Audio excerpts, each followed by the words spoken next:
আজকে আমি ঘরে রান্না করেছি। আজকে করেছি আলু দিয়ে ডিম দিয়ে খিচুড়ি, আর সাথে নিয়েছি এই যে পাঁপড় ভাজা করেছি, পাঁপড় ভাজা, আর হচ্ছে ডিম ভাজা করেছি। এই যে ডিম ভাজা, একটু চাটনি, আর একটুখানি চচ্চড়ি করেছি। এই যে একটু চচ্চড়ি করেছি,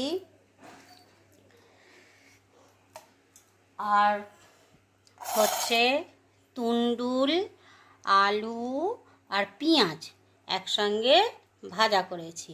এই যে আলু তুন্ডুল ভাজা করেছি। আজকে দারুণ হবে খাওয়াটা। এই যে চাটনি আছে। তাহলে আজকে কি করেছি, আমার মা করতো ডিম দিয়ে আলু দিয়ে খিচুড়ি, খুব সুন্দর হতো, ছোলার ডাল মটর ডাল দিয়ে খিচুড়ি, চচ্চড়ি, ভাজা, ওদিকে ডিম ভাজা, পটল ভাজা, আর একটু চাটনি।